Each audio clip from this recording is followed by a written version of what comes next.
Ladies and gentlemen, boys and girls, children of all ages, you are watching Off the Track, and it is time to drop the hammer.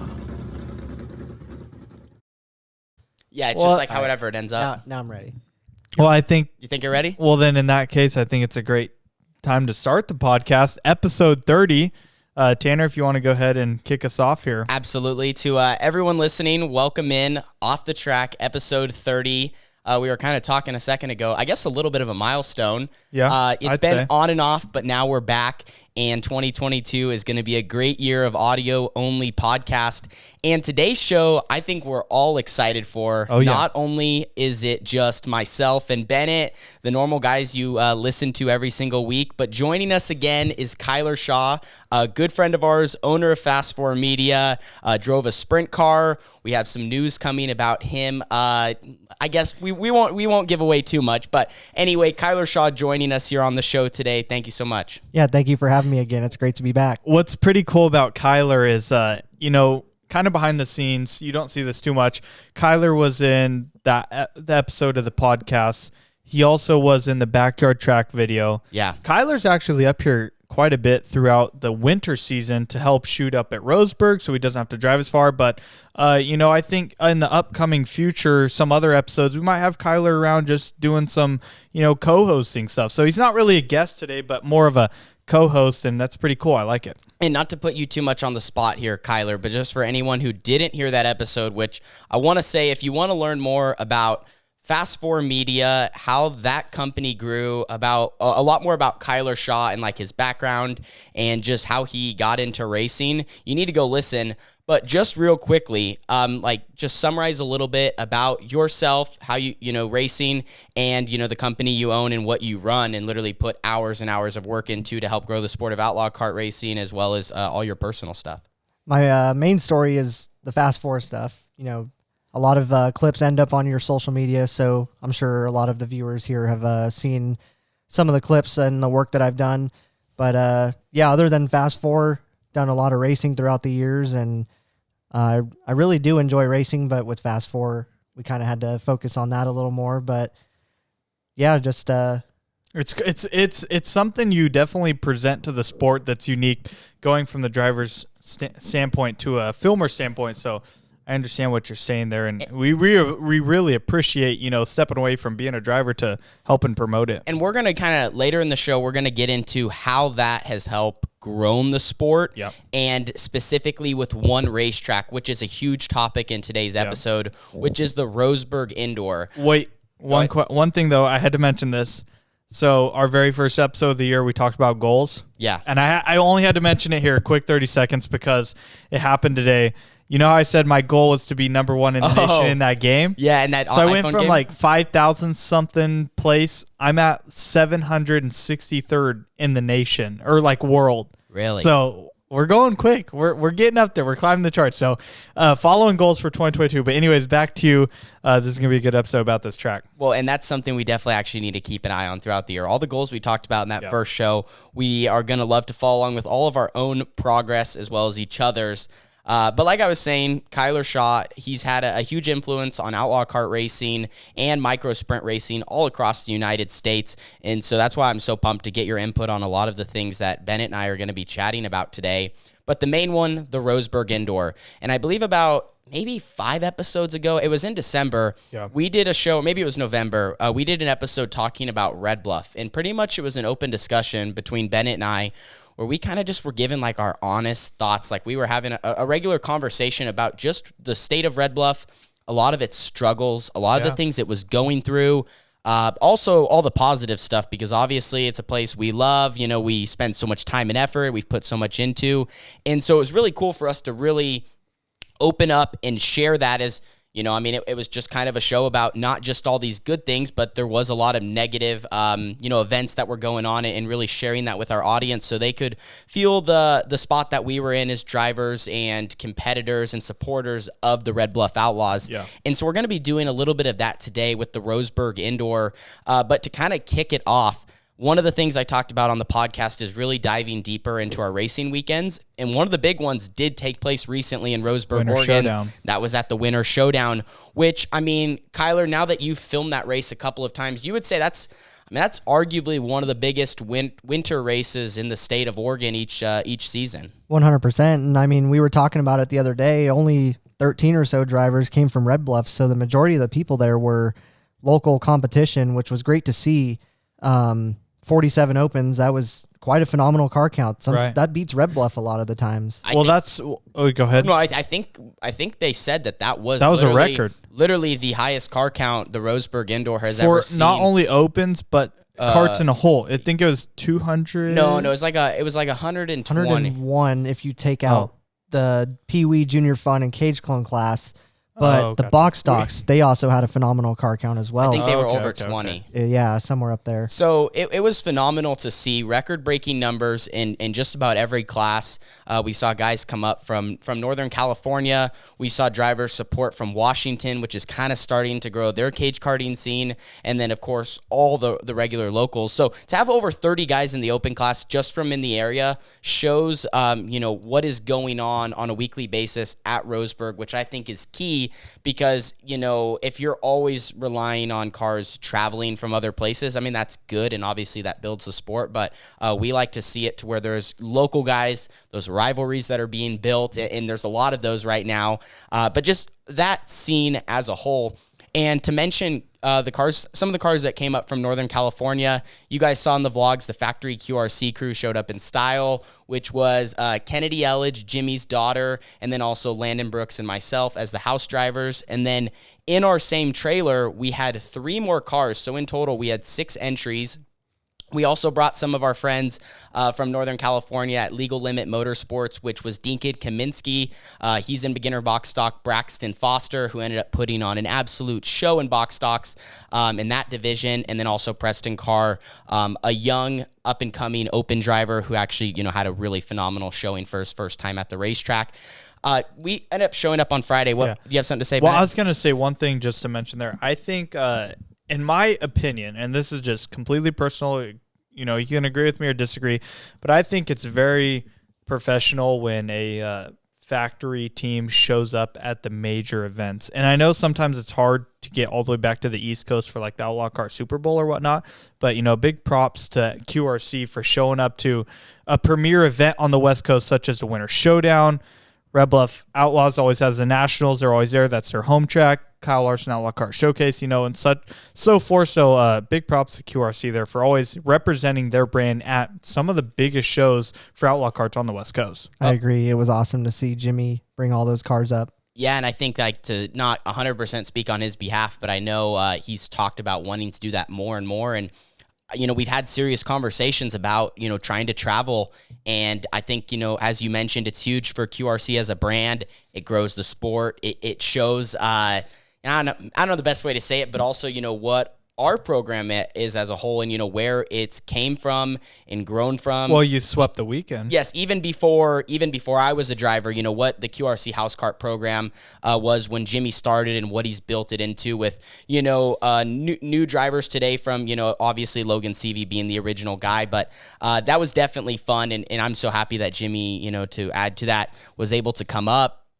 We show up to the Winter Showdown. We go up Friday for practice, and immediately, we noticed the cars in the pits. There was a lot of them. You mentioned 47. We practiced, and one of the main things I wanted to talk about right out of the gate, because this was a huge topic of conversation. I think getting both of your thoughts is important. We'll start with Kyler, but we had a new tire rule, and I think everyone was kind of chatting about it, before the week. It was a little controversial, and I guess I'll start with just explaining it for anybody that hasn't heard. So in Outlaw Karts, there's 2 different tire brands you can run. Hoosier Racing Tire or Burris Racing Tire. Both of them, very big brands, have, added a lot to the sport and where it is today.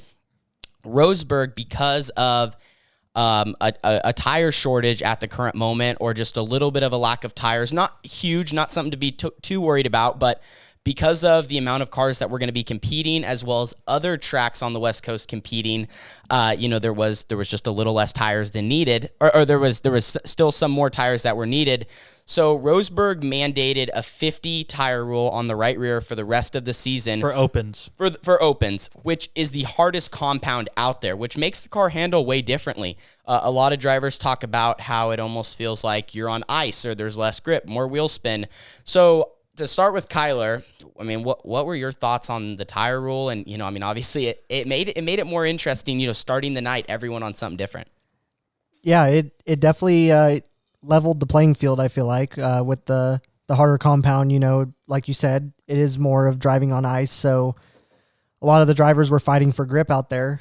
But there is the debate about whether the 50 tire, is hurting the track or not, which we could probably get into a little bit more later. But I do think it kind of evens the playing field a little bit, and ultimately the cream rose to the top, and you took home the victory. So the 50 tire is definitely harder to get grip, and I think it's just better overall when it comes to that aspect. Gotcha. I mean, Bennett, do you have anything you want? Well, I know we kind of mentioned it on the week prior to you guys showing up, because I know, just behind the scenes with you talking to Jimmy and whatnot, you guys had a plan going up there and talking about the 50.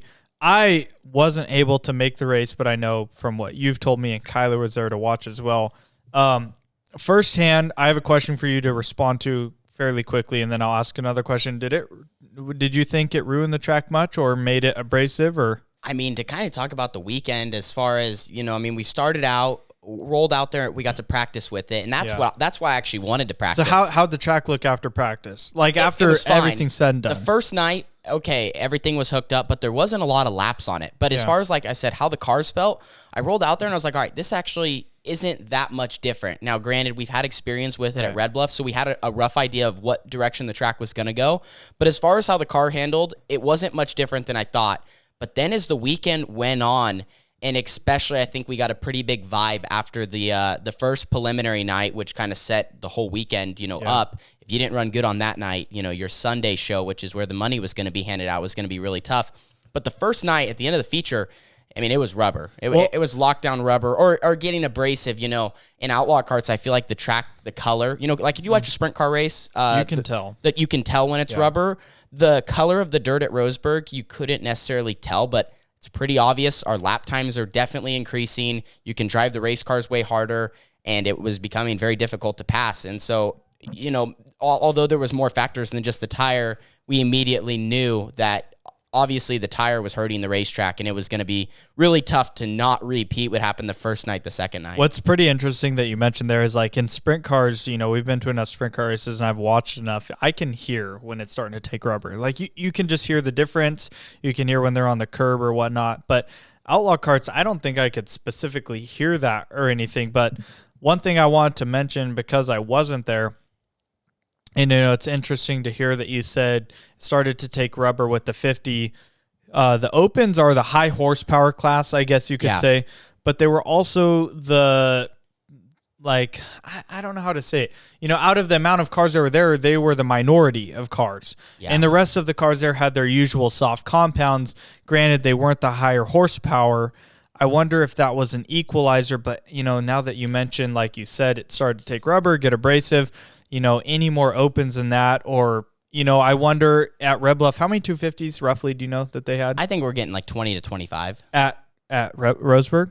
Oh, at Roseburg? Roseburg is only like, I think they had 14. So that's what I'm curious, if they had more 250s, which are the second, technically highest horsepower class, don't count the Sportsman because that's just a Red Bluff thing, or in Cycling, but, if they had more soft compound race cars out there, I wonder if it would have changed anything. But at the same time, I wonder if it maybe have made it worse, because fresh rubber on a more abrasive track that's not as hard to lay down, like an 11, because I think the majority of the people there would run 11, they'd lay more rubber. But it's interesting that you said that. Yeah, and I'm gonna kind of lay this out here for everyone listening. This is what I think is actually going down. I'm just gonna talk about all the factors here.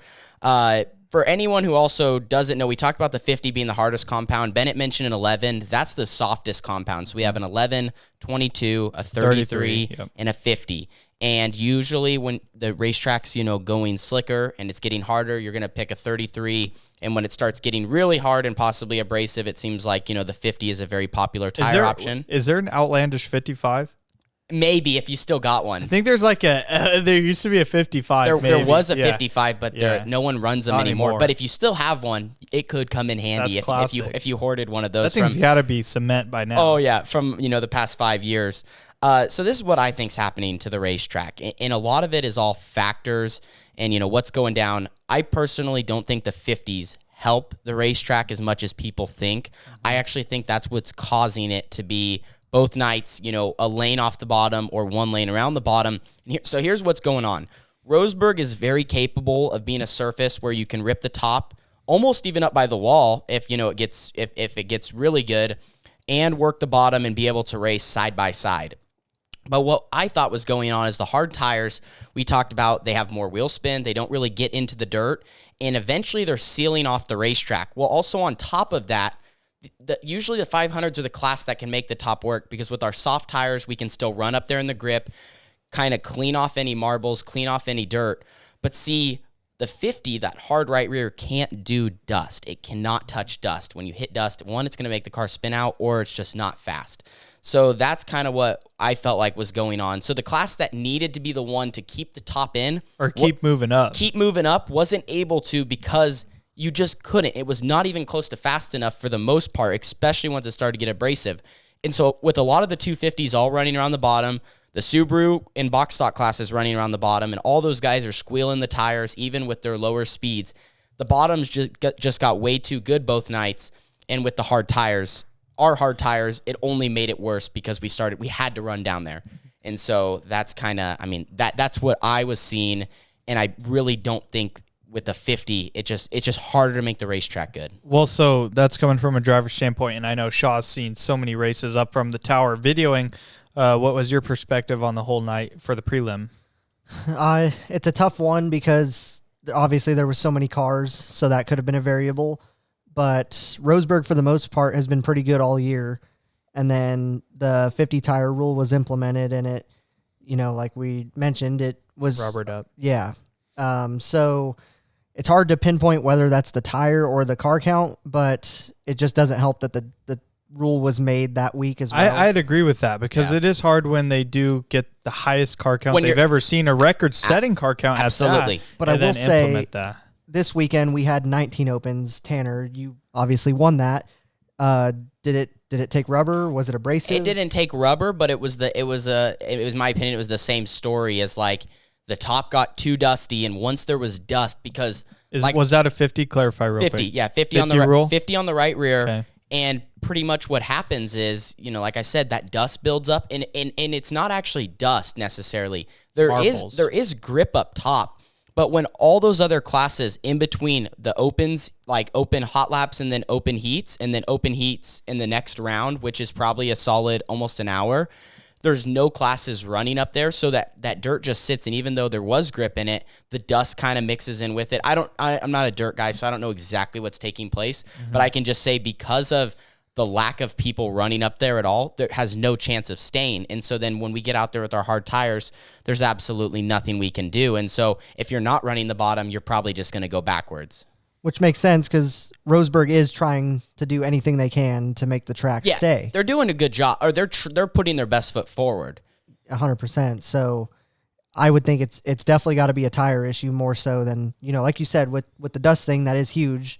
Yeah. Because if no one ever touches the top, it's never going to clean off. And people don't realize, like, it wouldn't make sense, or it would make sense, but I could see how someone's like, man, there's no way the tire, like in the dust, is that big. But I mean, we saw it. Like an example is when I passed Chase Hill for second. I felt like it was weird too. So like to kind of walk through the night. So I won my first heat race. Is this prelim or prelim? Yes, Saturday night. Sorry, we're kind of bouncing all over the board here. It's okay. It's open. I like it. This is good. So first night, qualify good. I think QRC, our whole stable, took the top three. Preston and Landon were very fast. Preston Carr was quick time. I think he was like an 8.0, and so an 8-second lap flat, which is about 0.2 off the fastest lap we had saw on softer tires. So the racetrack definitely had slowed down a little bit, and then Landon and I were about 1/10 off of that. So we were 8.1s, and then there was a lot of guys in the 8.2s. So times are very close. Preston Carr quick time. Landon Brooks was second. I was third. I think Carly was in the top 10 as well, just to throw her name out. Anyway, I won my first heat race. Landon won his first heat race. So we were looking really good at the start. Second round rolls around. Landon wins his heat again. I was able to drive from, I think it was 7th or 8th to 2nd. So I was looking really good as well. That was so close. I watched that clip with you and Kyle. It was me and Kyle Woodcock, and I was running 5th with 2 to go. We had a yellow, and I got into 3rd on the white flag. Then all of a sudden I was leading on the backstretch when the top 2 got together. And I'm honestly not going to lie. I know it's a heat race, but like as a racer, I'm still mad at myself that I did not run the bottom. I should have went to the bottom in 3 and 4. I slid myself, and I slid right into, what did I slide into? The dust. I slid into a little bit of dust, and I had no drive off. And I pretty much put it in his lap. He did a phenomenal job. He ran the bottom. He I guess you could say he outraced me. So I went 8th to 2nd. That put me starting 5th for the feature. And then, sure enough, in the feature, we thought it was going to rubber down. I wasn't sure what everyone else was thinking, so we kind of set up for that, and both orange carts were really good. Landon Brooks was on the pole. Landon pulled away. It was going to be tough to touch him out front or even have a shot just because, he's running such fast lap times in clean air. We were going to need lap traffic, but I worked from 5th to 2nd, and then, like I said, the example I was talking about, when I passed Chase Hill for 2nd, he got on the dust on exit, and I had such a run down the front straightaway. It was almost like I was on the freeway, and I just drove right by him. If you recall, how early did it rubber up in that main? I would say the second our tires started getting hot, because that's a big part of the 50. Is since it's a hard compound, obviously it gets better as it heats up. So probably. Heck, I would think halfway or before that. I would say in the first, if it was only a 25 or a 20 lap prelim, so probably. I would say by lap 5, my stuff felt really good. So that's going to be hard to beat your house car teammate out front. Exactly, especially he's out front, so he's able to run it really hard and maybe get the tires lit up a little bit sooner. I was kind of in traffic, so I kind of had to be a little bit more conservative. But he got going good. I got into 2nd, like I mentioned, passing Chase Hill, and a lot of it was just running this weird line, which I'd never seen at Roseburg before, which was a lane off the bottom in just a clean spot. It just cleaned off perfectly, and I think a lot of that goes back to where the box stock guys were running and where the 250s were running, because there was still grip on the bottom, but if you moved a lane up, you could just run it harder, and your tires just gripped up. So that's what the first night looked like. That set us up for the second night, and pretty much now all the heat races were straight up, which I know Kyler can agree. We were pretty pumped up with the format. Usually the format is a 1-day show split into 2 days at Roseburg, but they made it 2 full nights of racing, 2 main events, 2 days of payout, and I think that was a huge improvement for some of their previous formats, that they've done.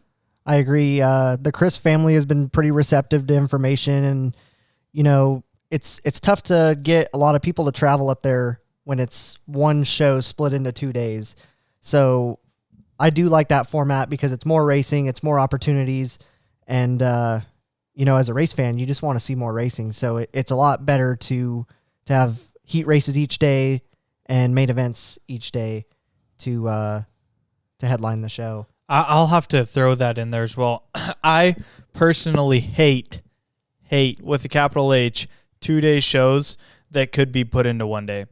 And that's Absolutely. just my opinion. We all agree. We can agree or disagree Yeah. if you're listening to this, but I hate it. But, Roseburg, props to you. That's awesome. Yeah. I do like seeing 2 shows in 2 days. And I get it. Business is business. Pretty much before, we would run 2 heat races on the first day and then run our A main event that was set up off those 2 heat races. But, this time, we got to run those 2 heats, run an A main event, have a chance to, jumble around. Next day, we roll back on Sunday. Heat races are straight up off main event finishes from the night before. So technically, if you didn't race Saturday, you could show up Sunday, start in the back of your heat race, and then they were taking the top 2 out of the heat to the A main event. So if you drove like 9th in your heat race to 2nd, which it was doable, you could have put it in the show and not had to run a lower main. I don't think anybody took that challenge, but it was possible.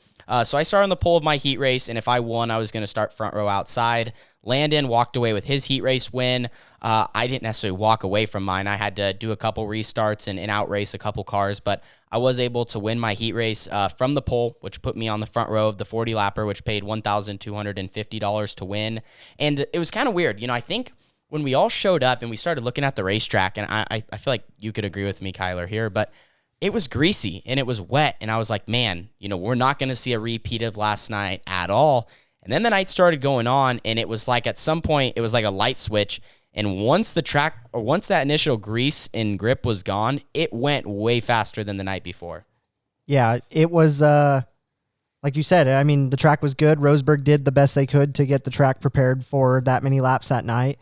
And I think it all just boils down to the tire. And I mean, I could be wrong. We all could be wrong, but I mean, looking at the track before that night, there's no reason it should have taken rubber other than, the tires. Yeah, that, and, I mean, like you said, the first night, you could argue the car count, but the second night, all we did, nobody hot lapped except the beginner box, and we ran one set of heat races for everyone, which is a significant amount less than the night before, and it still, got to that point. So we go out for the A, or they also, I guess I should mention, they ran all the lower mains, they ran the Bs, I think there was a B in the box stock, so they had a handful of those. Then we roll into all the A main events, and to give more props just to hype up Roseburg, they did a phenomenal job. Sunday shows I know can be kind of rough, but I think our A main event rolled out at 3 o'clock, which was pretty good. So at least the guys that were traveling, had a shot to get home early, and guys coming from 3, 4, 5 hours away. So we get closer and closer to the A main event, and like I said, to start the night, we were not thinking, that we were going to have to, put a setup on like the night before, set up for rubber, set up to have the car free to be able to move around and race in kind of one lane and make it work. And all of a sudden, I remember, this is how it went down. So I'm sitting in the grandstands. I think it was me, Landon, Jimmy. We were watching some of the box stock races, and all of a sudden, we kind of just we're watching and listening, and then we just looked at each other and we're like, yeah, this is not even what we thought before. I think it's getting ready to take rubber. I think it's getting ready to get abrasive. And the box stock. Yeah, I mean, and you could see it in these guys and how fast they were going. And then, like I said, you got to listen for the squealing of the tires and a lot of other things, and just how clean it was and seeing the dust. And we kind of just looked at each other and we're like, yeah, we know what to do here. We've seen this before at Red Bluff. We've seen this last night. It's the exact same thing. So get ready for the A main event. I push off, and I had the feeling right when I fired up and buzzed my tires once, I was like, we made the right call. We're going to be fine. If anyone has anything like we had, then, we're going to be racing those guys, but I think we were going to just be better because I felt like a lot of these guys are not going to see what is coming just by looking at little signs in the racetrack. So sure enough, Landon gets out front. I kind of started on the high side, wasn't able to get a great jump. And sure enough, it just started getting abrasive. And it wasn't changing color, but you could feel it. You could feel it on the tires heating up. And you could feel, start to burn the tires a little bit and trying to, have a couple different aspects of the racing. But we got going late in the race, or a little bit later in the race. Landon's pacing, and he was running the exact same line as the night before. And I'm following him.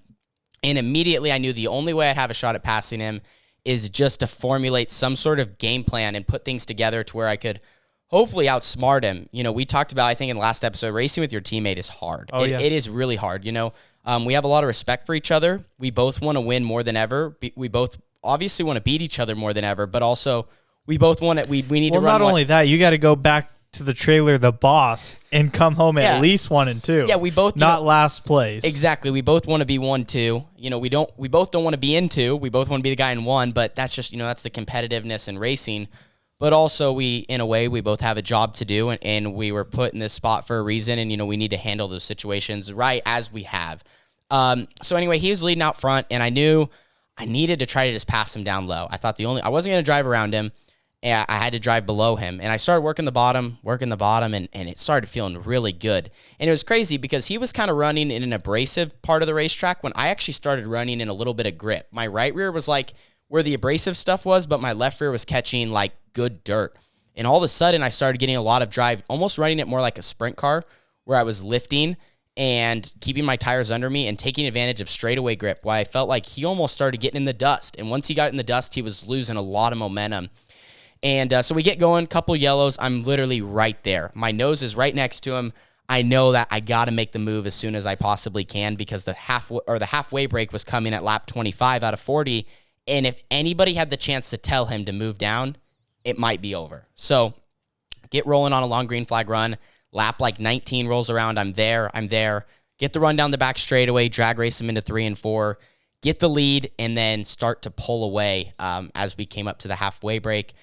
Shaw, you were videoing kind of a lot of this. We did have some yellows, but also a lot of green flag laps. I mean, you probably could tell what the racetrack was starting to do, but at least there for a little bit, it still was racy enough to where it was interesting, but it was going the same direction as the night before.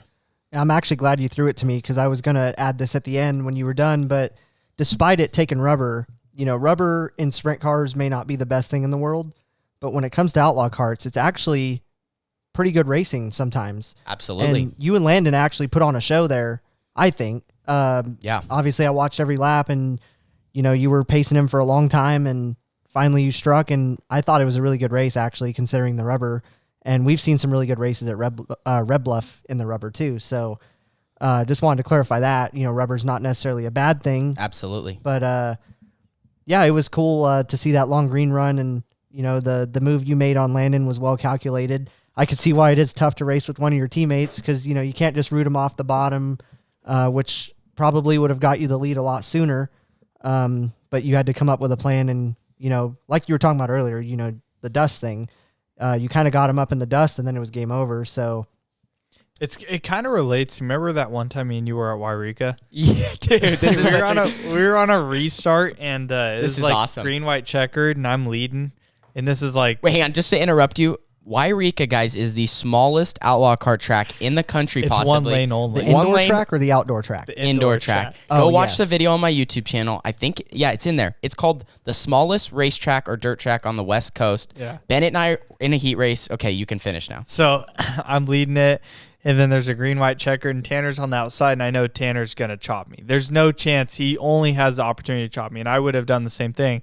Well, there's only one lane, so if you're an inch off of the bottom lane, you're in the dust.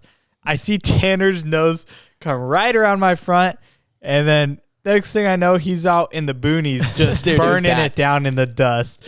I don't even know what happened there, but we ended up getting the heat race win, so that's I ran highlight second. of the career right there. But And I think Landon even talked about this happening. When something like that happens, in that Wairika situation, for example, I drove in hard, but once I missed the lane, since I was a rookie too, and this happens, I think, whether you're a rookie or a veteran, and sometimes it's the worst thing to possibly do, but you panic, so you just start wide open rod checking the motor, and you are shooting at the highest RPMs the motor has ever seen, or the engine, I should say, has ever seen. Yeah. And that's what happened in that situation. But that's such an awesome story. I forgot that took place. But it's just the dust, like you were saying. You got to be careful. It can get you, and especially in rubber, because to describe it, your race car goes from when it's heavy rubber, Red Bluff, it's actually even worse. The dust can be even worse when it gets locked down rubber because your car goes from being in the racetrack in grip like you can't believe to the second you hit the dust, it's like you're on ice and you are definitely spinning out. I don't care how experienced you are. If you drive it into the dust, it is so hard to not spin out because the car just literally just goes for it. So that is something you got to experience just being behind the wheel. But to kind of get back to the race, got by him at the halfway break, and I knew that was my only shot. If I don't do that, it would have been a lot tougher to win. We get back going. I almost gave it away because I picked the outside on the restart, which I will say Roseburg's kind of hard to know. I feel like Red Bluff, most guys know where to restart. It's kind of a little more obvious. There's some controversy there. Yeah, I think it's appropriate to talk about. There's some other racers that were disgruntled on Facebook or whatnot about jump starts and stuff. And yeah, there's been a lot of talk about it lately. I witnessed some, and I think maybe the best person to speak on this would be Shaw because he was up in the tower and watched each one. I don't know. I mean, this is your call here. What do you see up in the tower? To be honest with you, I don't see anything because there's a pole that blocks my view. Oh yeah. So, and I'm not qualified to speak on the subject. Yeah. I know there has been controversy, and I couldn't tell you who's right or wrong in the situation because I can't even see the starts with that pole there. Yeah, I have seen it on Facebook. I mean, I feel like I'm on the same page as you guys. I'm just a driver, so I'm not in that position. It's a tough position to be the guy that has to call the starts. And so, as far as... I'd agree.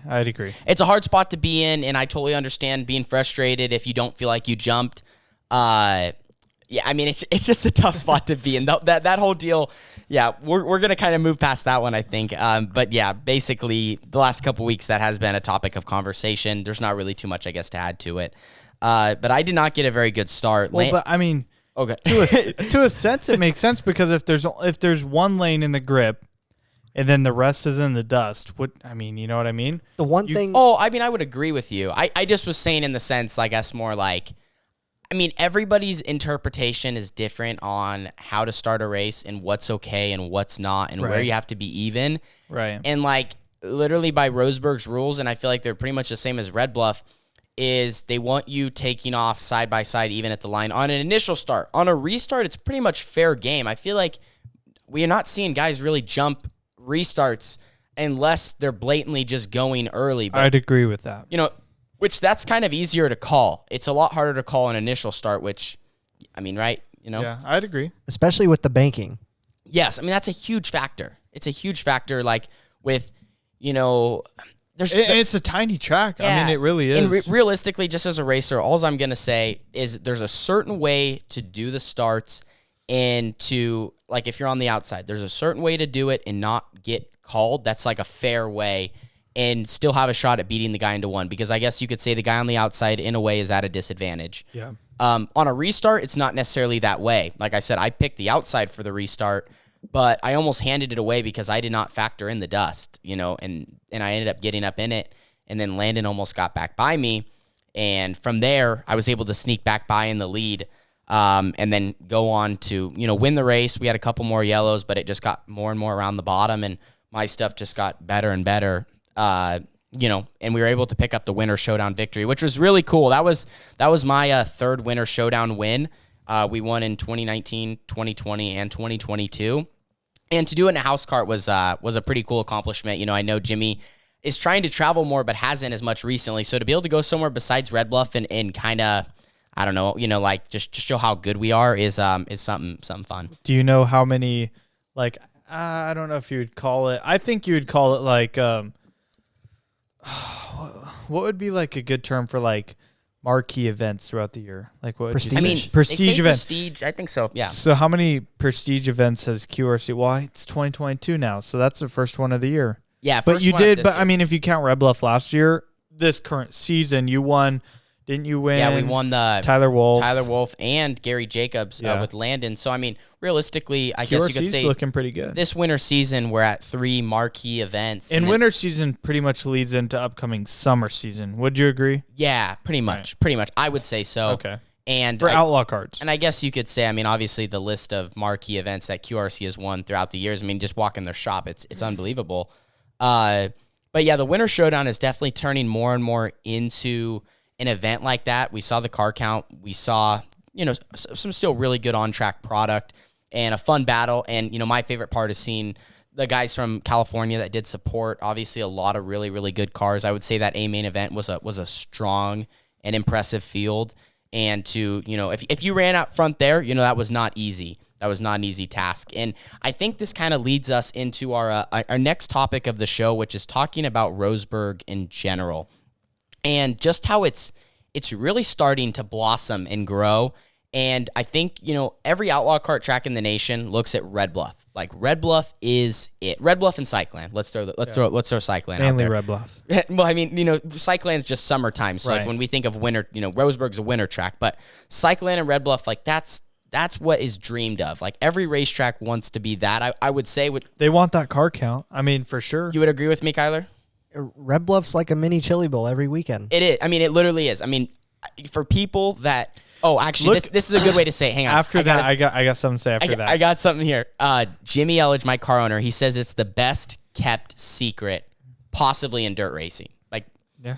in a way, I agree with that. Well, or one of the best. One thing I was going to say, if this does anything at all, back when there was such thing called Mullet Media, Kyle Larson was tuning in every week, and that revolved around Red Bluff Outlaws. So if that says anything at all right there, that's the way I look at it. Yeah, I mean, Red Bluff and Cyclan are huge. There's a lot of eyeballs on them. And I think they're only, you know, starting to grow more and more, which is super exciting. But I would consider a place like Roseburg at the current moment could be like a step under Red Bluff. You know, it's obviously no other place is necessarily gonna be Red Bluff, if that makes sense. But 100%. you know, Roseburg has put a lot of time and effort. You mentioned the Crisp family. Those guys have done a lot. The McMasters, the list goes on. There's a handful of other people involved that really have made the racetrack what it is. And what I like about it, it's obviously super close to my house. It's only an hour up I-5, so we get to go race there on a Saturday. We can drive right back home. We can leave here at like 1 o'clock. You know, we don't have to be gone all weekend. So that's nice for someone like me. But as far as like the Oregon outlaw kart scene, it's not necessarily close to Red Bluff. It's almost in a different area. And so to not only see, the weekly car counts, opens have probably been between 20 and 25 opens on a weekly basis. Maybe a couple of the weeks were a little bit lower. We've seen some good racing. We've seen a handful of different winners. They had 3 races this year that paid at least $1,000 to win.